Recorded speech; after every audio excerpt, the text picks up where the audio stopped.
En este vídeo corto vamos a explicar el diseño de correas de perfiles conformados en frío dentro de RFEM con todas las particularidades que pueda tener su posterior diseño en StyleC3 por ser perfiles conformados en frío, perfiles abiertos, perfiles donde el centro de gravedad no coincide con el centro de esfuerzos cortantes, donde las cargas se puedan aplicar respecto a este centro de esfuerzos cortantes de manera excéntrica.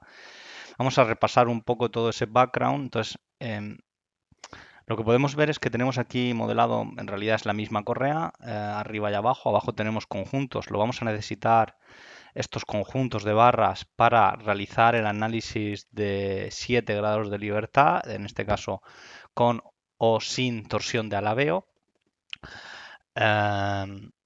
Y arriba tenemos pues la misma correa con las mismas cargas, pero sin los conjuntos de barra. Fijaos que además las cargas, la correa está y las cargas están en la dirección del eje. Es importante esto, mostrar en barras, sistemas X y Z, en el eje Z local de la barra, ¿de acuerdo?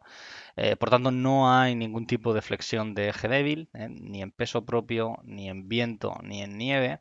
Normalmente, si estas correas pertenecen a naves inclinadas, podría ser que la componente de nieve y la componente de peso propio produjese algo de flexión de eje débil. En este caso lo estamos despreciando.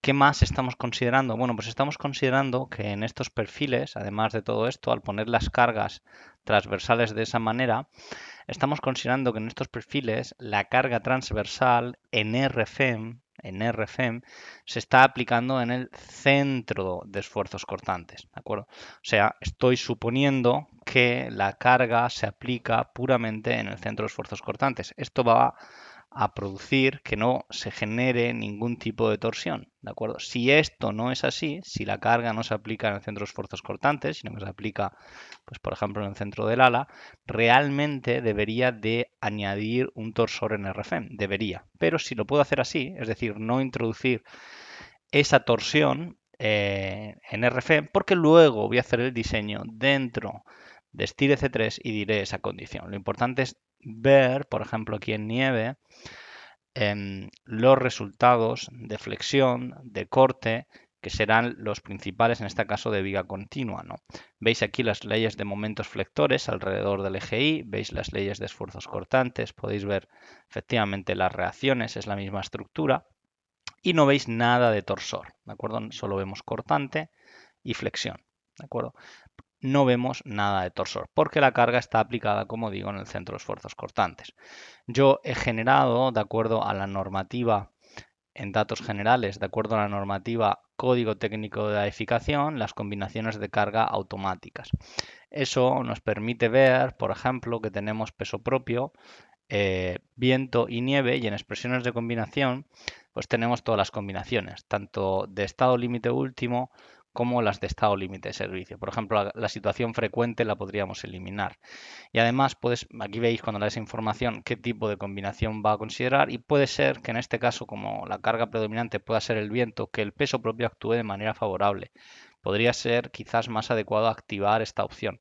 De forma que cuando vemos las combinaciones, en este caso de carga, pues podemos ver que nos ha generado, incluyendo, como digo, hay la situación de que peso propio puede actuar por el coeficiente 0,8, ¿no?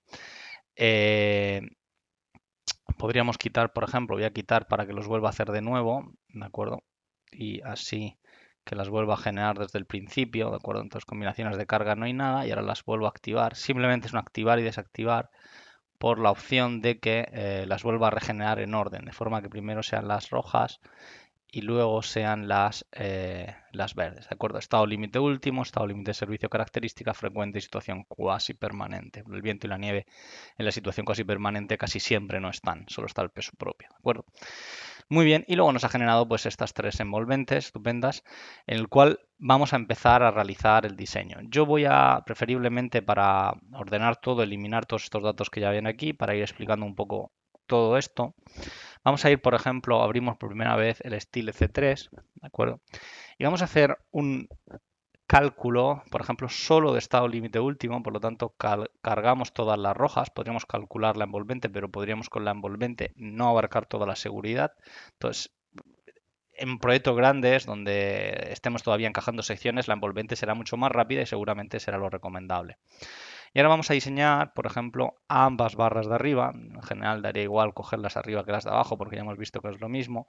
Podríamos coger el anejo nacional español. Podríamos tocar la seguridad, que en este caso es 1.05, dejarlo a 1 o como toque.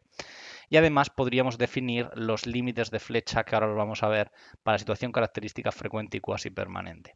Eso es importante para chequear estado límite de servicio, activar la pestaña estado límite de servicio. De forma que yo voy aquí, activo estas de estado límite de servicio, de forma que identifica lo que son las características, la frecuente y las cuasi permanentes, las cuales se asocian a estos límites. La luz partido 300, la luz partido 200, la luz partido 200.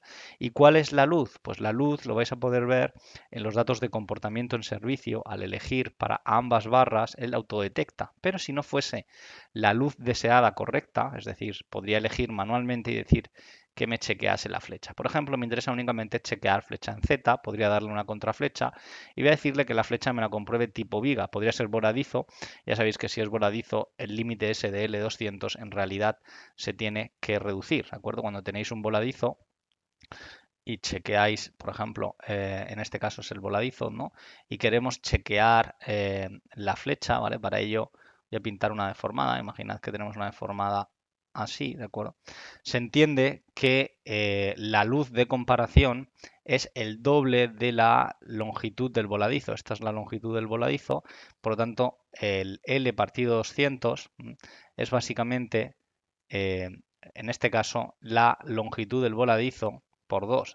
2 la longitud del voladizo partido 200 o 300, en fin, el número es, en este caso, lo que diga la norma, ¿de acuerdo? Entonces, por eso hay que decir si es voladizo o si no. Entonces, es importante en notas de generales habilitar estado límite de servicio.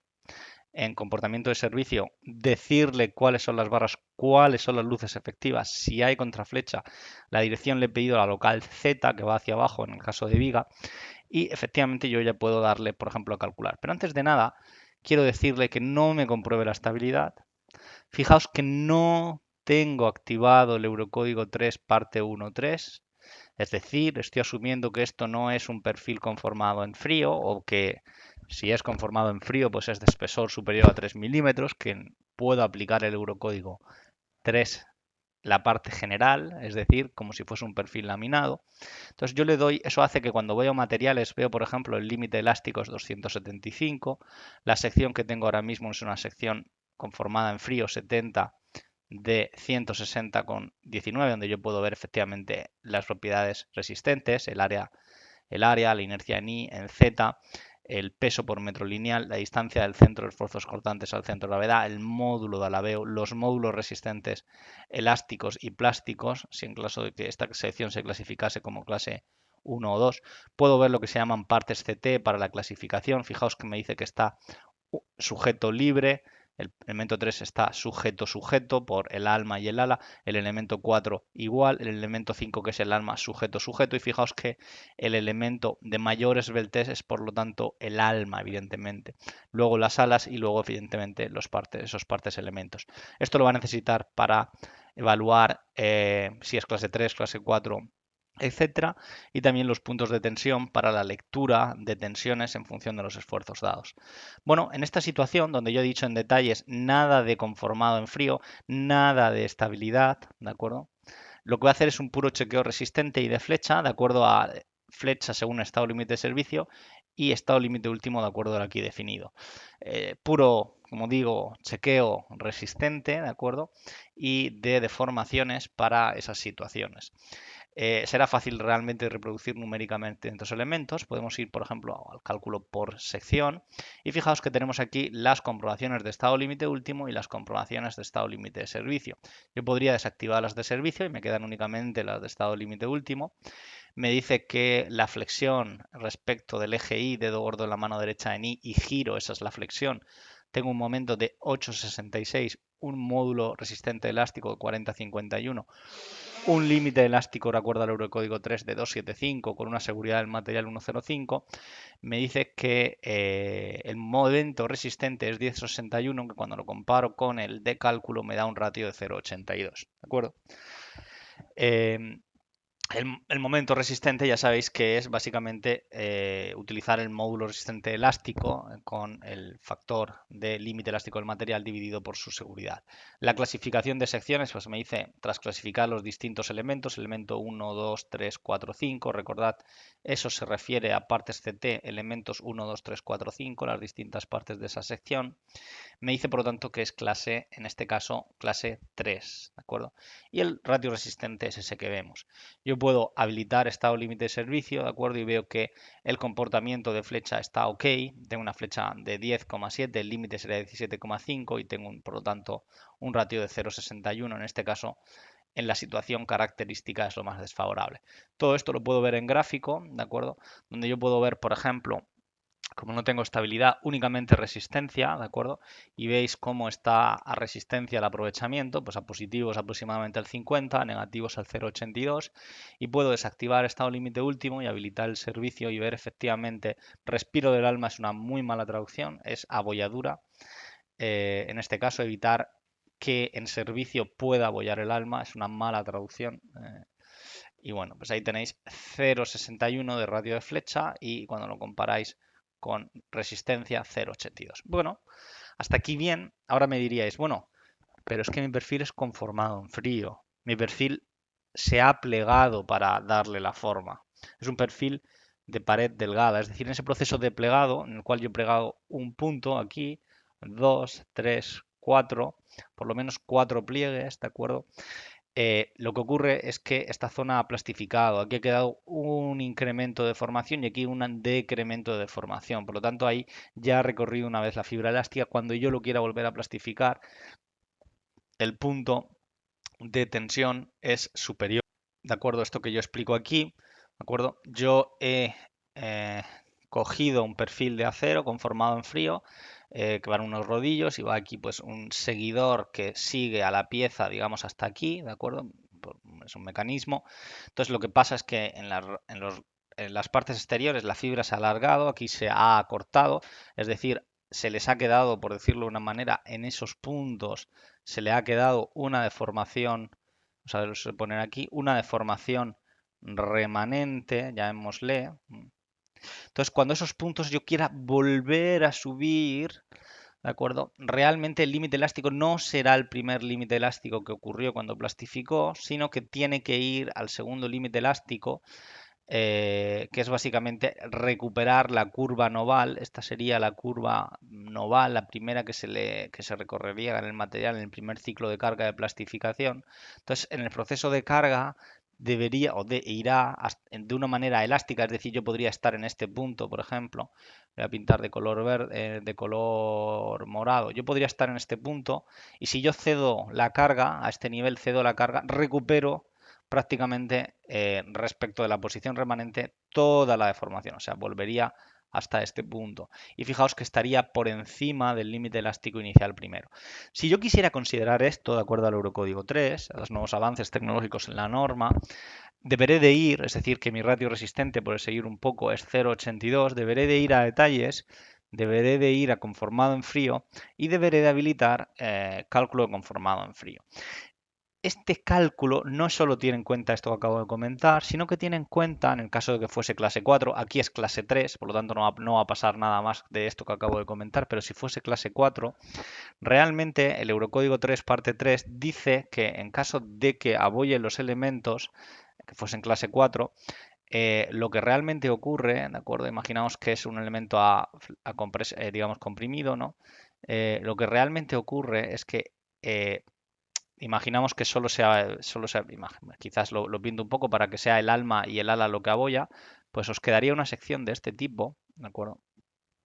Aboya ahí el ala, ¿no? También, perdona, el ala superior y un trocito del alma, os quedaría una sección de este tipo, ¿de acuerdo? Imaginaos, es un poco regular esto último que acabo de pintar, pero bueno.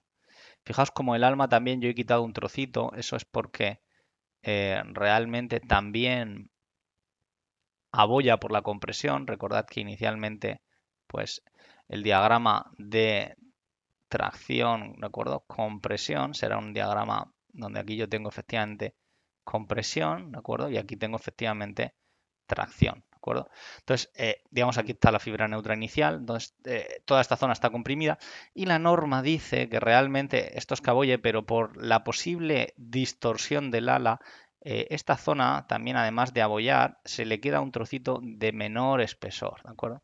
Esto lo dice el Eurocódigo 3, es un proceso iterativo que depende de la rigidez del rigidizador del labio, ¿de acuerdo? Hay que pintarlo un poquito, a ver si lo sé pintar un poco mejor. Es un elemento, pinto un poco más o menos así, más delgadito, debido a la posible abolladura del ala superior, ¿no? O sea, realmente, ¿qué es lo que tienes aquí? Tienes, por un lado, reducción por clase 4, ¿de acuerdo? Aquí también podrías reducir si hay un trozo que se haya reducido, esto por clase 4, pero encima tienes que en el trozo de ala restante, o sea, aquí, además, el espesor es T corregido, por decirlo de una manera. Este T corregido es básicamente un coeficiente parecido al de Pandeo, que es efectivamente por, y te lo pinto en color morado porque realmente es morado, el espesor T que tendríamos en la sección dada, ¿no? Esto, ya digo que esto sería en caso de que fuese en clase 4, ¿vale? Es un cálculo un poco bastante iterativo, de hecho lo podéis ver en Eurocódigo 3, el proceso un poco descriptivo, ¿no? Entonces tendríais en esta zona, como digo, además de reducir por clase 4, esta reducción del espesor.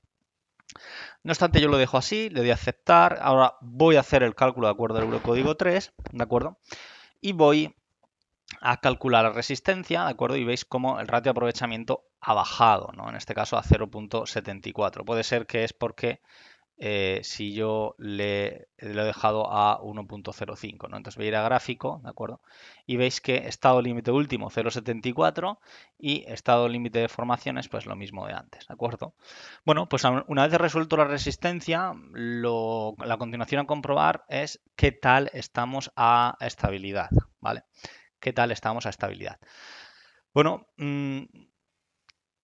hasta ahora yo he chequeado la resistencia de una manera en la que no he considerado la excentricidad de la carga. Quizás antes de entrar en estabilidad es mejor hablar de esto. Es decir, yo no he chequeado la posible excentricidad de la carga, ¿de acuerdo? Fijaos, insisto un poco en que aquí la carga la he supuesto que está aplicada en el centro de esfuerzos cortantes, o sea, en este punto. Hasta ahora eso es lo que he considerado y he chequeado la resistencia de esa manera. Si, por ejemplo, yo quisiese considerar la excentricidad de la carga y suponer que no tengo arriba nada, que eso será la siguiente fase, nada de chapa de grecada y similar, simplemente a resistencia, todavía no voy a checar estabilidad, puedo habilitar lo que sería la torsión de alabeo.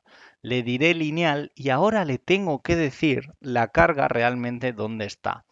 Estos puntos, para que quede un poco claro, se refieren al contorno de la sección físico. Y insisto un poco, o sea, quizás es mejor hacer aquí una captura para que quede claro qué son esos puntos, ¿vale?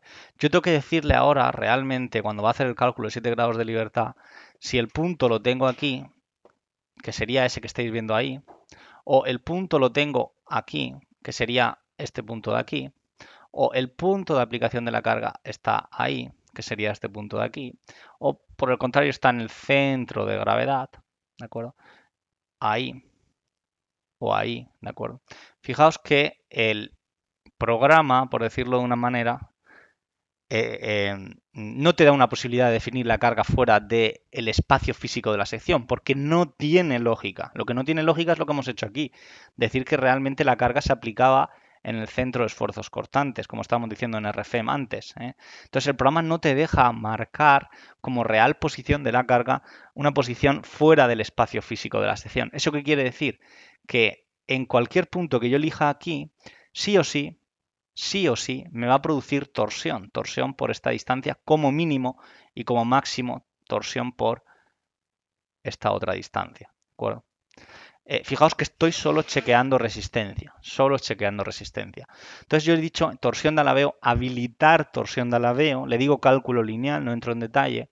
Y le digo que el punto, por ejemplo, es en el centro de gravedad, más o menos. Fijaos que no puedo decir una posición exacta, pero más o menos estas situaciones ocurren en la mayoría de los casos. Entonces hago un cálculo de resistencia con excentricidad de la carga. Ahora va a aparecer torsión. feedback, ¿de acuerdo? Claro, momento que activo 7 grados de libertad, fijaos que aquí las cosas cambian. Entonces ya no puedo diseñar con, digamos, las barras de arriba, sino que tengo que diseñar con los conjuntos, ¿de acuerdo? Lo ideal será que tengamos un conjunto para toda la pieza. Una pieza se entiende como un elemento continuo único, ¿de acuerdo? En este caso, si es así, así debería haberlo definido y no como dos conjuntos de barras. Voy a eliminar, para considerar la continuidad, los dos conjuntos de barra, ¿de acuerdo? Han desaparecido. Fijaos que yo tengo, cuando acoto, voy a acotar aquí, tengo, por ejemplo, este punto y este punto, ¿de acuerdo? Tengo 5.25 y aquí tengo efectivamente 5.25. Realmente, sí, 10 metros sí te lo van a entregar bien, de correas de 10 metros porque caben en transporte. Entonces podríamos decir en barra, crear conjunto de barras, una única pieza, ¿de acuerdo? Entonces lo que voy a considerar ahora, a diferencia de antes, es la excentricidad de la carga, es decir, voy a aplicar esta carga realmente, estamos diciendo, en el centro de gravedad, por tanto va a producir un torsión, pero solo voy a checar resistencia, solo resistencia, considerando esa torsión. ¿De acuerdo? Entonces, volviendo a Steel C3, yo le digo que ahora quiero chequear efectivamente esta pieza, este conjunto de barras. Le digo en detalles, estabilidad deshabilitado, torsión de alabeo, primer orden, la carga arriba en el centro de gravedad, lineal y 7 grados de libertad. Evidentemente yo ahora tengo que definir las condiciones de apoyo. Vamos a intentar reproducir unas condiciones, borrar todas ellas, que me... A ver, vamos a cancelar.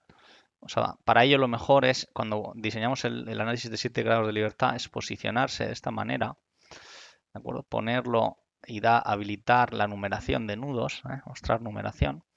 En la numeración vamos a quitarle cosas, por ejemplo, no quiero ver ni líneas, ni quiero ver apoyos en nudos, ni quiero ver barras, ¿de acuerdo? Ni quiero ver, por ejemplo, la carga, ¿no? Simplemente nudo 3, nudo 5 y nudo 6 son los puntos donde yo voy a apoyar, ¿no? Entonces, la intención es que yo debo de reproducir, de la medida de posible, dentro de Steel C3 las condiciones de... Esto es un análisis local de 7 grados de libertad. Es cierto que aquí no tiene mucho sentido porque RFM ya también es un análisis local, pero vamos, lo que estoy diciendo de local y global, esto tiene mucho sentido lo que vamos a hacer, pero lo que tengo que intentar reproducir son las condiciones que yo tengo en RFM dentro del módulo Steel C3 al habilitar, como digo, cálculo con torsión de alabeo por excentricidad de carga. Entonces le digo el apoyo 3, ese de allí. Esos son en ejes locales, impido el X, el Y y el Z, la torsión, ¿de acuerdo? Puedo impedir también, si así lo considero, en Z y en Y. El nudo 6, por ejemplo, puedo liberar en X porque tengo una deslizadera en Y y impido torsión. Torsión es que no puede girar aquí, habría un ejión, lo que sea, que no impide el giro de la torsión. Faltaría el nudo, por ejemplo, el 5, ¿no? Donde igualmente liberaríamos ese punto así, ¿de acuerdo? Fijaos que los apoyos están ubicados sin excentricidad, es decir, estoy diciendo que voy a coger, en este caso, la barra en el centro de esfuerzos cortantes o el centro de gravedad, dependiendo lo que se corresponda. ¿De acuerdo? Los cortes se cogen, los cortes y la torsión en el centro de esfuerzos cortantes, ¿vale? O sea, por insistir un poco, los apoyos de restricción a desplazamiento lateral inferior, este desplazamiento se coge en el centro de esfuerzos cortantes, también el giro, ¿de acuerdo? También el giro se coge en el centro de esfuerzos cortantes, ¿de acuerdo? Lo que sería en la dirección de la barra, el desplazamiento, en este caso, de esta manera, en X, ¿no? En la dirección de la barra, y también pues el giro de flexión, y este giro de flexión se cogen en el centro de gravedad. O sea, aquí repito un poco, MI o giro en I, ¿vale? Giro en I, MI, lo pinto para pintar el valor de giro, giro en I, MZ, giro en Z, ¿de acuerdo? Se cogen y también el axil y el desplazamiento U se cogen en el centro de gravedad y el cortante, para insistir un poco, el cortante VI y por tanto el desplazamiento UI, el VZ, por tanto el desplazamiento UZ y también el torsor y el giro respecto del eje X se cogen en el desplazamiento, en el centro de esfuerzos cortantes, ¿vale? Son dos puntos diferentes, este punto y este otro punto, ¿vale? Entonces es importante saber cogerlos bien. Y están sin excentricidad, por lo tanto están en esas posiciones. Esto las excentricidades las podéis ver aquí. Fijaos como además os pide si tenéis el alabeo impedido, ¿vale? Sobre el alabeo yo siempre digo que dejéis, aunque sea un pequeño valor numérico, porque a veces el dejarlo a cero suele dar problemas porque la matriz de rigidez no tiene, se vuelve no definida positiva. Simplemente un valor es muy pequeñito, 0.1 y no va a haber mayor problema, ¿de acuerdo? Esto es un cálculo, y digo, a resistencia, puro y duro, no hace falta definir aquí nada de articulaciones de barra ni nada por el estilo. El servicio, pues en este caso podemos decirlo para los conjuntos, por ejemplo, bueno, para el único conjunto que tenemos, podemos eliminar, ¿de acuerdo? Cogemos el conjunto que es este de aquí y le decimos efectivamente que nuestra luz no es esta, sino que nuestra luz será un valor manual que va a ir desde este punto hasta este punto, los 5.25 tipo viga dirección Z. ¿De acuerdo? Entonces, este cálculo respecto del de antes tiene en cuenta la torsión. ¿De acuerdo? Vamos a verlo, esto de la torsión. Te dice que no se admite la torsión en piezas curvas. ¿Por qué es esto? Porque tengo esta viga con estos nudos intermedios que no la tengo partida. ¿De acuerdo? Entonces, estos nudos, si os parece, las vamos a quitar. Fijaos que me deja quitarlos para que ahora me permita, ¿no? Entonces yo puedo volver a estilo C3 porque ya digo que esos nudos tendríamos que partir la barra, es una condición que pide ahí el programa, el Warping Torsion. Respetamos esto, le doy a calcular y ahora sí me va a calcular. Y ahora vais a ver cómo tiene torsión esta pieza. Lo que hay que ver es cómo resiste esa torsión y eso lo vamos a ver ahora. ¿De acuerdo? Vale, fijaos cómo te dice que la carga se sobrepasó, o sea, es inestable el modelo tal y como está. Eso sí, es detalle, es importante para poner la torsión aquí. Si no tengo sujeción, me dice que es inestable. Y lo que podéis hacer en detalles de cara a que, bueno, si vais a gráficos hay algunos casos de carga que no os ha calculado, otros sí, ¿de acuerdo? Y en esos, cuando le dais a gráfico, por ejemplo, en ese caso de carga, que es el que estamos viendo, le decís, por ejemplo, torsión. Fijaos las diagramas de torsión primaria y secundaria. Torsión primaria es la torsión por giro. Fijaos que es muy pequeño la torsión por giro, lo que se resiste, todo se resiste, principalmente en alabeo, ¿no? Concretamente es donde veis el bimomento, que es lo que produce la tensión normal superior, es donde el alabeo está impedido y donde veis la torsión secundaria es de mayor tensión tangencial, en este caso estáis viendo, ¿no? Hay casos de carga en los que no converge, eso está diciendo que, bueno, que la matriz es ciertamente inestable. Yo os recomiendo que subáis un poquito, por lo menos a 1. Esto es muy pequeño, esta rigidez, para que os deje, aunque sea en primer orden, calcular con esa torsión. Vamos a ver si nos deja. Nos dice que pese a todo el modelo es en este caso inestable, además de que ya no cumple en resistencia. ¿Por qué? Porque la carga está aplicada de esta manera. Vamos a subirlo un poquito más, otro orden de magnitud, el alabeo, ¿de acuerdo? Vamos a darle a calcular para impedir que nos dé algo de estabilidad. Ya nos deja en todos ellos, en cualquier caso veis que ya no cumple, ¿vale? Y vais a ver un poco la diferencia. Por ejemplo, vamos a centrarnos en el peor caso.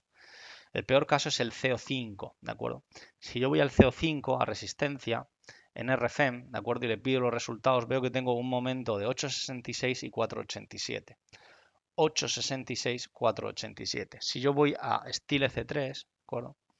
Y le digo efectivamente que lo que me interesa ver son las leyes de momento, fijaos, 4,66 y 4,87. Es la misma ley de flectores que estábamos viendo en RFEM, ¿de acuerdo?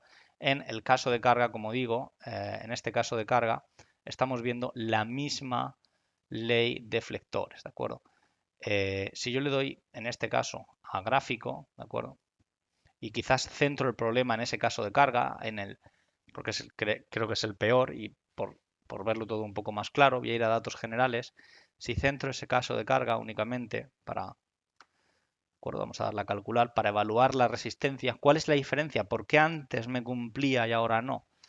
Bueno, fijaos que aparece aprovechamiento por momento 214 y aparece aprovechamiento o tensión, en este caso, por bimomento, en este caso por el alabeo, ¿no? La tensión por el alabeo. Total, el valor por tensión normal es 464, que pese a que es un conformado en frío y puedo llegar hasta 309, la torsión, al aparecer esa torsión y tener que recogerla, la tensión ha subido mucho. Vais a ir a gráfico y, por ejemplo, ahí veis las leyes de momentos, veis las leyes de cortantes, ¿de acuerdo? Simplemente para que veáis que 866, 487, 827, 497, esto es lo mismo que veíamos aquí, 866, 487 y 827, 497. Repito, es lo mismo lo que estamos viendo aquí. ¿Cuál es la diferencia? Pues la diferencia está en estos tres términos que han aparecido ahora. ¿Por qué? Porque la carga transversal ya no se aplica en el centro de esfuerzos cortantes. Entonces aparece torsión. ¿Y cómo es la torsión? Pues la torsión, fijaos, tenéis una torsión, esto es de alabeo, primaria y secundaria. La torsión primaria es lo que se resiste rotando la sección. Esta torsión primaria es lo que se resiste rotando la sección, ¿de acuerdo? Por eso en estos puntos la rotación es cero, que es así donde yo lo he pedido, ahí rotación es cero y ahí la rotación es cero. Y estos puntos son donde se resiste la sección, en este caso alabeándose, y ahí tenéis las leyes de bimomentos, ¿de acuerdo? Fijaos que el bimomento es como si fuese una viga, porque así lo he pedido yo en alabeo para que me lo haga estable, de alguna manera, donde tengo efectivamente bimomento negativo, más o menos en estos puntos, y bimomento positivo ahí.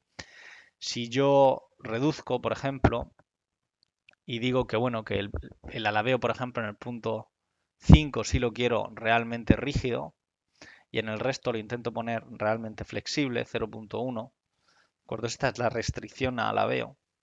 Ya veis que me está dando problemas de convergencia, ¿eh? O sea, me dice que no puede calcular, que en este caso la matriz es inestable, la matriz singular se vuelve singular, por decirlo de una manera. La barra es muy larga y necesita coger esa torsión de alguna manera. De lo contrario, son grandes deformaciones, ¿no?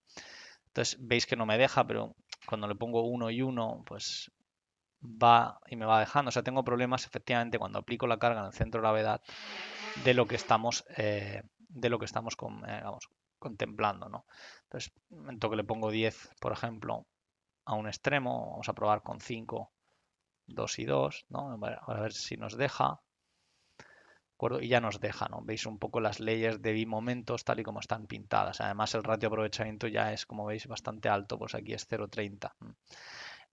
Si le pongo, por ejemplo, 10 y 10, sobre esta unidad es la unidad de bimomento. La rigidez del bimomento es, por ejemplo, aquí si le decís muelle, ¿de acuerdo?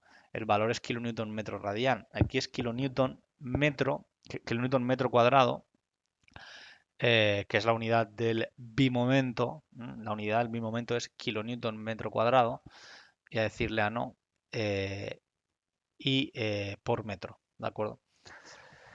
Vamos a darle a aceptar, ¿de acuerdo? Entonces, bueno, veis que, por ejemplo, esta pieza con esa torsión ya me estaría fallando, ¿no? Otra cosa es que digamos, bueno, pero es que esa torsión no es tanta o, bueno, o realmente no está aplicada ahí. Yo la he aplicado, como veis, en detalles. Torsión de alabeo, la he aplicado en el centro de gravedad. Imaginad que la aplico, fijaos el ratio, 1,50, pegado al alma, dirección I negativa, pegado al alma. Repito, le di a calcular, la torsión ahora es mucho menor, bueno, es menor, y el ratio baja a 1,16, ¿vale? Ahí tenéis, veis el ratio de, como digo, 1,16. Quizás podemos, para ver si nos deja por un tema de estabilidad, en este caso yo siempre digo que el axil, porque luego lo veremos cuando metemos axil, pues todavía es mucho más complicado, quitarle aquí, vamos a intentar a ver si mejora o nos deja bajar a 1, por ejemplo, porque realmente la estructura es muy flexible. La realidad es que aquí arriba tenemos una chapa y eso es lo que nos va a ayudar a darle todavía más estabilidad al asunto, ¿de acuerdo? Me dice que no, bueno, que no es calculable, ¿no? O sea que realmente tocar el axil aquí no me va a aportar nada, ¿de acuerdo? Entonces lo dejo en 10, ¿vale? Y lo que voy a intentar hacer ahora será bajar esos valores y ponerle un muellecito. Veis que en cualquier caso el ratio de aprovechamiento ha bajado porque he aplicado la carga transversal en el centro del alma, ¿vale? Entonces, imaginad que ahora se trata pues de que realmente estas correas tienen una chapa agregada que la agarra superiormente, ¿no? Entonces yo puedo decir que, bueno, que en parámetros que tengo un panel de cortante, vamos a decir que es, pues si queréis, una chapa trapezoidal, que, pues por ejemplo, la chapa trapezoidal coge, imaginemos, pues una longitud de, pues, del agua de, qué sé yo, por ejemplo, de 10 metros, ¿no? Que la separación de correas, por ejemplo, es 1,5 metros, ¿no? Que se agarran en el ala superior, que la chapa que voy a poner es de este tipo. Fijaos que hay chapas de positivos y de negativos. Eso es porque el módulo resistente es diferente, ¿vale? No es lo mismo el módulo resistente cuando le resistís hacia una dirección o hacia otra. Estos datos ya nos lo da, pero si no, pues lo tendríamos que definir nosotros. Yo quería mostrar aquí el módulo resistente. Bueno, lo quería decir si cogéis una chapa de este tipo, ¿de acuerdo? Y comparáis, ¿vale? Quizás es lo mejor para explicar un poco la idea. Si tienes una chapa donde tienes el nervio así, ¿de acuerdo? Digamos que tienes el centro de gravedad, por decirlo de una manera, más pegado abajo, porque es donde más material lo tienes abajo, es decir, lo tienes más aquí abajo, ¿vale? O sea, pegado casi al ala inferior. No es pegado, pero es para representar un poco el asunto, ¿no? Eso hace que cuando tengas flexión, pues la fibra neutra sea así, ¿de acuerdo? Y por lo tanto, entonces, ¿qué es? Esto sería una flexión, ¿no? ¿De acuerdo? Entonces, ¿qué es lo que buscas? Lo que buscas es que flexión, en este caso, aquí te produce compresión y aquí te produce tracción, ¿de acuerdo? Entonces, la tensión de compresión en este lado será mucho mayor que la de tracción. Aquí, la tensión de compresión mucho mayor que la de tracción, mucho mayor que la tensión de tracción, ¿de acuerdo? Eh, Entonces, esta es, como veis, es una chapa, en este caso, de negativos, como podéis ver. Es decir, habitualmente lo que intentas buscar es que la detracción sea mayor. ¿Eso qué quiere decir? Pues que realmente esto será o será conveniente en situaciones donde el momento sea al revés, es decir, pues en este caso resistente a viento. El momento aquí será, en caso de viento, la chapa se quiere levantar y por tanto el momento será así, por lo tanto aquí tendrás tracción y aquí tendrás compresión. Y por lo tanto, como digo, será mejor de esta manera para la situación de viento. ¿Por qué? ¿Por qué quieres evitar la compresión? Porque la compresión abollaría el tema del asunto, ¿no? Entonces, hay chapas que son al revés, o se pueden poner así, ¿de acuerdo? Entonces tu centro de gravedad se ubica efectivamente en la parte de arriba, ¿de acuerdo? Entonces, para el momento este que yo he pintado aquí, pues ahora el diagrama es al revés, ¿no? Aquí tienes efectivamente muy poquita compresión y aquí tienes, pues efectivamente, mucha tracción, ¿no? Bueno, tienes mucha tracción. Entonces, a nivel de tensión, la tracción al ser de esta manera, lo que te va a provocar es que, bueno, la tracción será, pues trabajará bien el acero sin problema y por tanto, pues lo colocarías en este caso para una situación como domina la carga gravitatoria, ¿vale? Bueno, entonces, en cualquier caso, yo, por ejemplo, aquí pues podemos coger esta chapa, ¿de acuerdo? Él automáticamente calcula estos elementos. Le decimos que es cada nervio del elemento, podríamos decirle en este caso cada, cada dos, ¿de acuerdo? Vamos a ver si lo sé hacer. Eso es, o cada dos nervios, efectivamente, y lo dejamos así, sin giro por ahora. ¿De acuerdo? Automáticamente ya va a calcular con esa rigidez, ¿de acuerdo? Que está en el ala superior, son muelles, ¿vale? Vamos a darle a aceptar. Entonces puede ser conveniente estas barras mallarlas. Vamos a darle a cálculo, configuración de la malla elementos finitos. Vamos a decirle, por ejemplo, regenerar la malla. Vamos a mostrar la malla de elementos finitos en barras, ¿de acuerdo? Cálculo eliminar y cálculo mostrar, generar malla de elementos finitos. Vale, no me la he terminado de hacer. Cálculo configuración de la malla de elementos finitos. Vamos a decirle aquí, para que nos haga caso, por ejemplo, de 20. Regenerar. Ahí lo tenéis, ¿vale? ¿Veis esa malla de elementos finitos? Porque él va a colocar en cada elemento finito, efectivamente, un muellecito lateral en el ala superior, excéntrico, ¿vale? Lo que va a hacer, por insistir un poco la idea dentro de StyleC3, ahora yo voy a tener torsión, ¿de acuerdo? O sea, ahora voy a tener la torsión que ya hemos visto antes de este perfil, ¿de acuerdo? Voy a tener torsión. Es decir, pero también tengo un mecanismo resistente a torsión, que ahora os voy a explicar cuál es, ¿vale? Entonces, yo tengo efectivamente una chapa agregada, ¿de acuerdo? A ver si lo sé pintar. Tengo efectivamente, estoy haciendo todavía cálculos a resistencia, ¿eh? No he entrado a estabilidad. Aquí tengo mi centro de esfuerzos cortantes y aquí tengo mi centro de gravedad, ¿de acuerdo? Entonces, ¿qué es lo que estoy diciendo? Pues que la carga ahora se está aplicando aquí, ¿vale? Luego podremos variarla. Por lo tanto, aquí lo que tengo es, evidentemente, cuando pinte los esfuerzos, tengo un torsor, ¿vale? Tengo un momento torsor, ¿vale? Pero también le estoy diciendo que tengo un muelle, ¿de acuerdo? En este caso, referido al centro de gravedad, justo en este punto, tengo un muelle de esta manera, ¿de acuerdo? De forma que la torsión que me produce también podrá ser resistida por ese momento. Es decir, realmente yo tengo una torsión y la chapa agregada, lo pinto aquí la fuerza, cogerá una carga. Por ejemplo, y llamémosle T. ¿De acuerdo? Esta es la carga Q por metro lineal, esta es la carga, ¿vale? T por metro lineal. De forma que, básicamente, el torsor, que es este torsor que veis aquí, mt, será igual a Q por esta distancia, E, ¿vale? Será igual a Q por E, ¿vale? Menos, y aquí pinto un poco también el dato, es menos T, ¿vale? Esto lo he pintado un poco más, pero es Q por E, menos, ¿qué? Menos lo que aguanta la chapa por H dividido entre 2. Si queréis le llamamos H medios, ¿vale? Por H medios, ¿vale? O sea que puede ser que, dependiendo de la rigidez, ¿vale? Porque los dos mecanismos, esto tiene una rigidez K, ¿vale? Entonces, puede ser que este sea el momento torsor. Entonces, en función de esta rigidez, parte del torsor de la carga puede ser resistido por la chapa agregada y su excentricidad. Parte.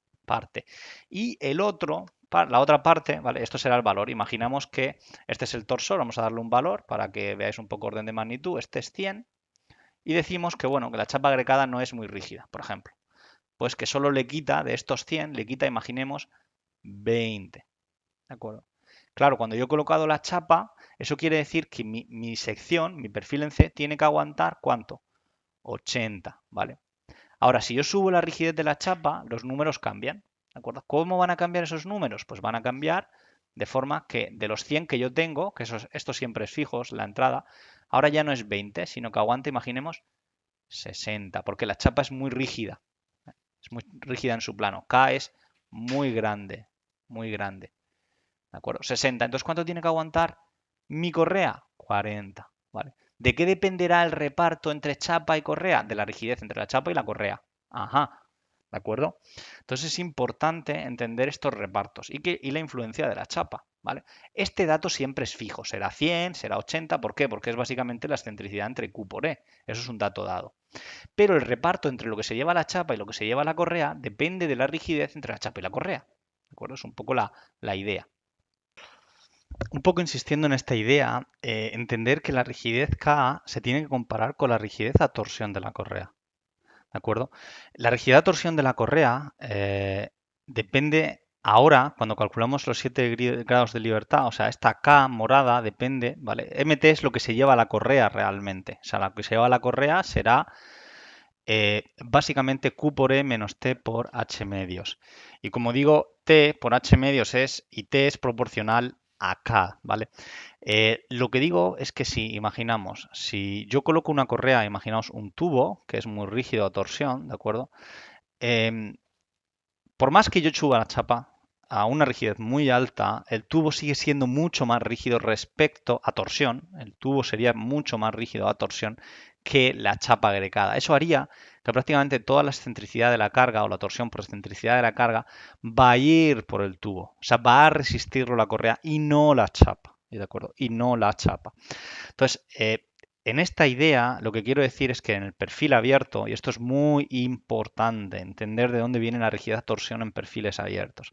La rigidez a torsión en perfiles abiertos se resiste en dos mecanismos, ¿de acuerdo? Uno se resiste en lo que se llamaría la rigidez de Saint-Venant, rigidez de San Venant, ¿de acuerdo? La rigidez de San Venant es básicamente lo que se mide con el módulo de torsión, y T, que en el caso de perfiles delgados es más o menos, lo pinto aquí porque no es que sea un tercio, lo digo aquí más o menos, un tercio, ¿vale? Es un sumatorio, ¿vale? Esto será I, todas las partes, I igual a 1, para que quede claro lo que es este sumatorio, I igual a 2, bueno, etcétera, etcétera, etcétera, ¿vale? Y esto lo seguís aquí, 3, 4, 5, ¿vale? Sumatorio de todo I de un tercio de BI por T al cubo, ¿de acuerdo? Como podéis imaginar, esto en espesores muy delgados, cuando está al cubo, es muy pequeño, ¿vale? Esto es lo que se llama la rigidez de San Venant. Y esta rigidez, realmente, ¿a qué cinemática se corresponde? Sería a la cinemática de que la sección inicialmente está así y lo que ocurre es que simplemente gira, ¿de acuerdo? Es un giro de la sección. Esta rigidez en elementos abiertos es así. Aquí lo pinto, esto es en elementos abiertos. Pero en elementos cerrados, tubos, realmente la rigidez no es esta fórmula, es la celda cerrada. Y ese valor es mucho más grande que este de aquí. Esto sería lo que sería la rigidez de San Venant y esto sería la rigidez de Blasov o rigidez de Alabeo. Blasov, Alabeo. Y aquí tenéis lo que se llamaría el módulo de Alabeo, el cual es un poquito más complejo de calcular, eh, que depende básicamente de las coordenadas radiales, en este caso del área radial, como si fuese en el sistema solar, de la misma manera, el área, la integral del área barrida por esa coordenada radial. No entro en detalle, es el módulo de Alabeo y el Alabeo, ¿vale? Esto lo que produce, por cierto, aquí no lo he terminado de decir, esto sería un giro, ¿eh?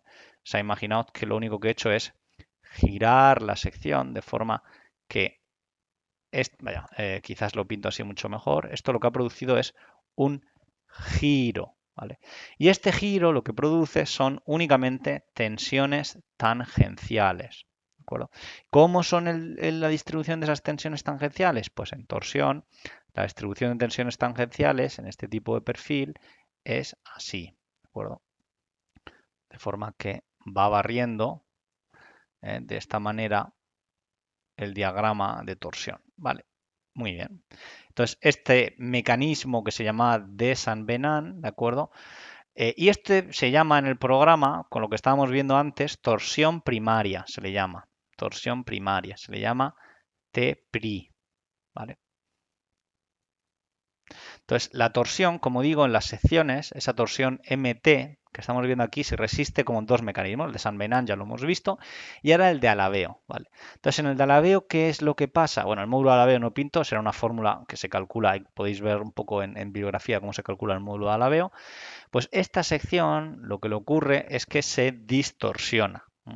¿Se distorsiona qué quiere decir? Pues que si inicialmente estaba así, ¿de acuerdo? Ahora lo que ocurre es que este punto se mueve para allá, este se va para allá, ¿de acuerdo? Para atrás. Bueno, este mecanismo, ¿de acuerdo? Se pinta, voy a pintarlo a deshacer, se pinta de esta manera, ¿no? Vamos a pintarlo así, en color negro. Aquí vas para acá, vas para allá, aquí sales del plano y ahí sales allá. O sea, sale fuera de su plano, ¿vale? Y este mecanismo resistente, al contrario que el de torsión de San Venant, se resiste con dos componentes. Una que es la tensión normal y otra que es la tensión tangencial. ¿De acuerdo? Fijaos que aquí solo teníamos tensiones tangenciales. La tensión normal lo que produce es un diagrama de tensiones paralelo a este que estáis viendo. O sea, sería, para pintar así lo que es la tensión normal, pintando un poco el esquema, pues será un diagrama de tensión normal, como digo, por ejemplo, de esta manera. Aquí tendréis positivos, negativos, ¿de acuerdo? Aquí positivos, negativos, ¿vale? Y aquí pues positivos y negativos. O sea, un diagrama parecido a lo que veis aquí en la igual. Eso es lo que produce. Y la integral de este diagrama de tensiones es lo que se le llama bimomento. Se le llama bimomento. Eh, Más o menos. No es la integral, pero la integral sí. Y aparte se producen lo que serán flujos de tensiones tangenciales, que ahora es cierto que no me acuerdo exactamente cómo es ese diagrama, pero es un diagrama también de flujos de tensiones tangenciales, ¿de acuerdo? Y ese flujo de tensiones tangenciales, porque las tensiones tangenciales llevan el flujo, tensiones normales, ya sabéis que serían perpendiculares a la sección, ¿vale? Lo pinto aquí para que quede claro que esto es de tensión normal, ¿vale? Siempre es perpendicular a la sección, como lo que yo os he pintado aquí. Y las tensiones tangenciales, que ahora mismo ya digo que no me acuerdo cómo es, pero serían tensiones tangenciales, lo pinto en color, no sé, en color azul, pues aquí tenéis tensiones tangenciales, ¿vale? Que ya digo que no sé cómo es el flujo ahora mismo, pero puede ser que sea también paralelo, ahora mismo no recuerdo, puede ser que sea un diagrama que crezca, ya digo, no me acuerdo, puede ser que sea un flujo de este tipo, de tensiones tangenciales, ¿de acuerdo? Me lo invento, no sé si es este el diagrama, y este produce lo que es la integral de estos esfuerzos, produce lo que se llama la torsión secundaria, ¿vale? Muy bien. Entonces, la torsión se resiste con mecanismo de Saint Venant y mecanismo de Blasov o de Alaveo. El de Saint Venant produce giro y el de Alaveo produce la distorsión de la sección. El de Saint Venant básicamente produce tensiones tangenciales y la componente de torsión se le llama torsión primaria. El de Alaveo produce distorsión de la sección transversal y produce tensiones normales y tensiones tangenciales. La integral de las tensiones normales es básicamente el bimomento y la integral de las tensiones tangenciales es el torsor secundario. El bimomento está autoequilibrado, es decir, lo que suma por un lado suma por el otro, por lo tanto no se añade un torsor adicional. El torsor, la suma del MT, es básicamente la suma del torsor secundario más el torsor primario. Esto más esto, el torsor primario más el secundario es igual al momento torsor que toma la correa. ¿Cuál es el momento torsor que toma la correa? El momento torsor que toma la correa es igual a la carga transversal por su excentricidad respecto al centro de esfuerzos cortantes menos lo que le ayuda a la chapa agregada. ¿De acuerdo? Si la chapa agregada no le ayuda nada, el momento torsor será efectivamente la carga por su excentricidad. ¿De acuerdo? Entonces, ¿cuánto le ayuda a la chapa? Pues lo que le ayuda a la chapa dependerá de la rigidez de los dos mecanismos. En perfiles abiertos, el mecanismo de Saint Venant es muy pequeño, por ejemplo, un 1%. En perfiles abiertos de pared delgada. En los IPs puede ser un mecanismo 1% y este será el 99%. ¿Vale? Es decir, casi toda la torsión se resiste en perfiles abiertos alabeándose, distorsionándose. ¿Vale? Todo se resiste con el torsor secundario y el bimomento. En perfiles cerrados es al revés. En perfiles cerrados, tubulares, el 99% se resiste con torsión de Saint Venant y el 1% se resiste con torsión de Alaveo. Por eso nos podemos olvidar del séptimo grado de libertad del Alaveo en perfiles cerrados. Y las tensiones así calculadas son correctas. Y las tensiones así calculadas son correctas. ¿De acuerdo? En IPs y tal, ¿qué es? Pues la realidad es que estás en algo intermedio. ¿Algo intermedio qué quiere decir? Lo que se llama en la jerarquía torsión mixta. Torsión mixta. ¿De acuerdo? El cual el mecanismo pues será, dependiendo un poco del tipo de perfil, pues imaginaos 40, 60, los repartos de rigidez o de mecanismos resistentes. Puede ser 30, 70, pero estáis en algo intermedio. Estáis en algo intermedio. ¿De acuerdo? Entonces es importante entender todo esto para entender lo que estamos haciendo. Entonces, volviendo aquí, yo le he metido ahora, como veis, una chapa agregada, les hemos metido una chapa agregada, el perfil tiene una rigidez, la hemos puesto arriba, entonces yo ahora le doy a calcular